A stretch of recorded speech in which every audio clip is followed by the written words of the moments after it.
Alrighty, welcome back, boys and girls. It's your main math man, Mr. Shane, coming to you live from Walker Grant Middle School. And in this video, we're going to be going through some probability problems and kind of hashing out some ideas that we have.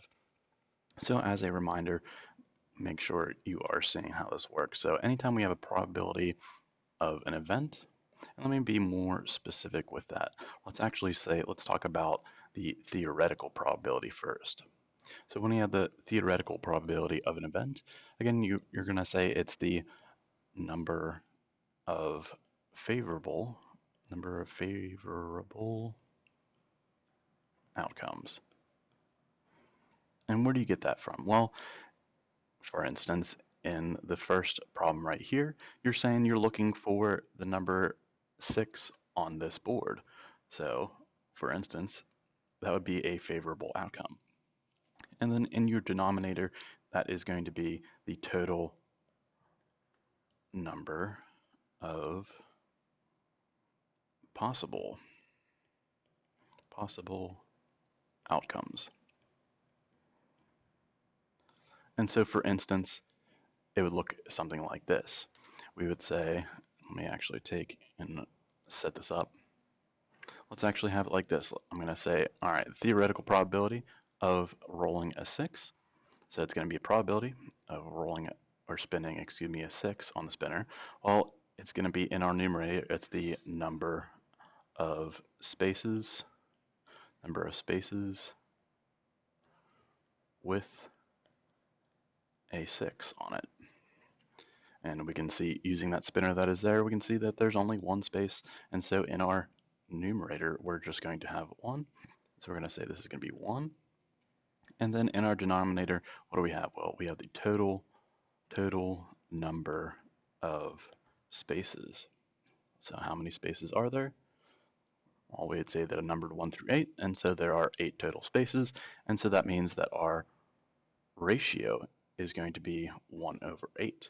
Again, this is super simple as long as you are thinking it's a theoretical probability, so that's saying it has an equal opportunity to happen. So now let's do like this.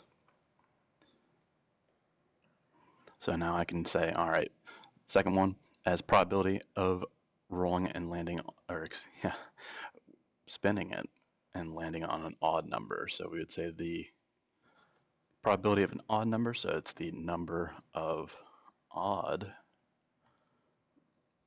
values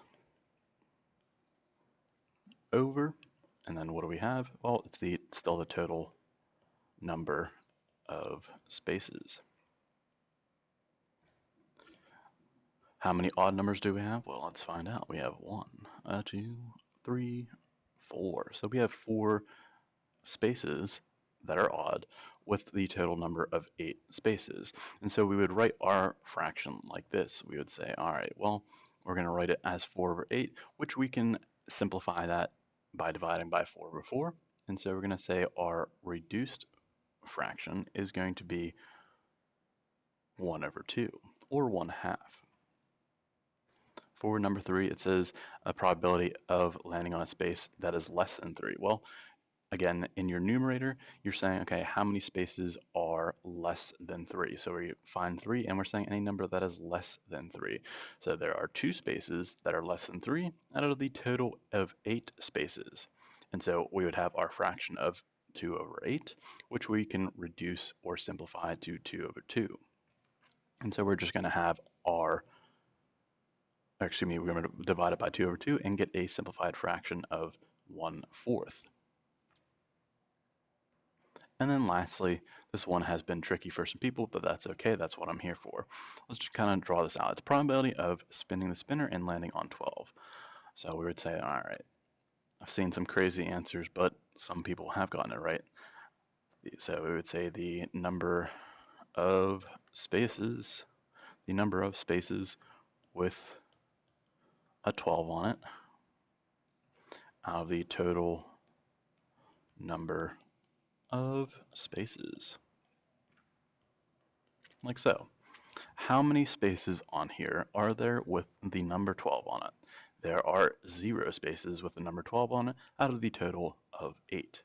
that means it is the same as saying 0 over 8 or just 0. Again, any probability that we have is going to be between 0 and 1. So any probability,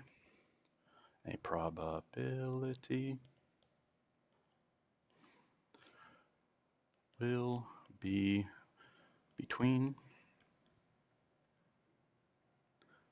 0 and 1. Meaning when you're getting those decimal values, they should be between 0 and 1. When you get those fractions, they will be still between 0 and 1. Or when you get those percents, they'll be between 0% and 100%. Moving on, still using those ideas, we can still do experimental probability. So now it's a little bit different, but it's the probability of an event. So when we're talking about experimental probability, so when we see the event, we're saying a probability of this event, we're saying it's the number of times the event occurred, meaning how many times did it actually happen. So when you have this, you have to make sure that you're reading it carefully. You use the chart or graph that goes along with it to show those results. And then it's the let's say the total number of trials. So again, that's just for experimental probability. So that's a little bit different with this, because that means that, it's not going to be an equal chance for each of those events to occur. So now, if we have something like this, we'd say, all right, what's the probability of rolling this number cube and landing on 6? Well, based on the graph that is right here, we would say, okay, well, we find where it has 6, and that would go along with the value of 12. And so in our numerator, we're going to say it's going to be 12 out of the total 80. So again, we have 12 over 80.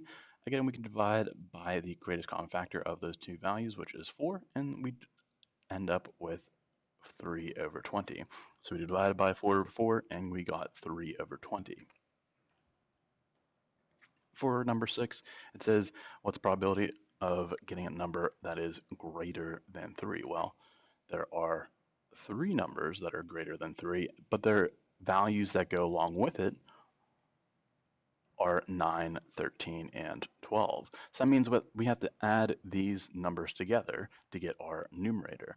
So we would add those numbers together to get our numerator of 34, and we still are using the total number of trials, which is 80, and we're saying, okay, well, we can divide those by 2 over 2, and we end up with 17 over 40. And then lastly, we have the probability of rolling a 4.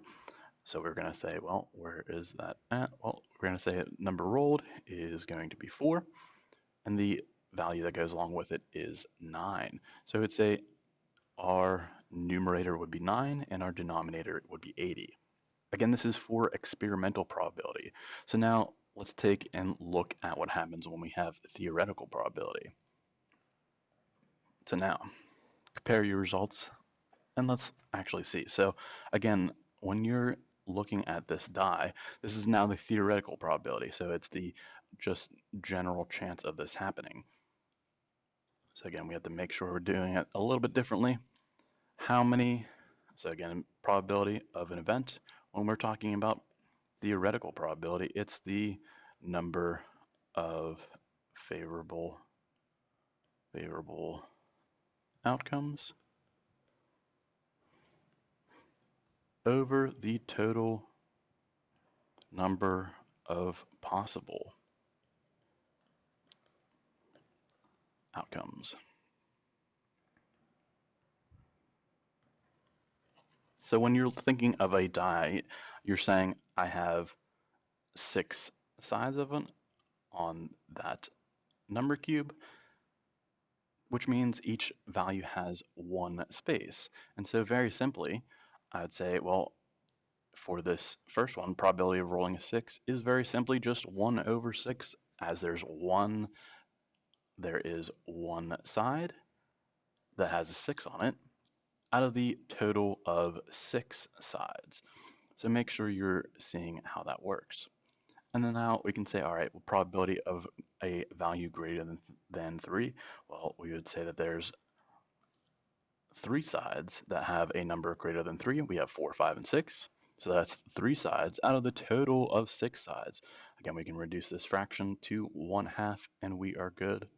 And then lastly, just like number 8, we can say the probability of rolling a 4 is just 1/6. There's one side. Let me actually write this out. Probability of a 4 is the number of sides with a 4 on it over the total number of sides. Again, we said that the number of sides with a 4 on it was just 1, where the total number of sides is 6. So again, when you're doing these problems, you want to make sure that you're taking your time, but they are quite simple. Again, make sure you can rewind, replay, use those closed captions, and as always, super slam that subscribe button.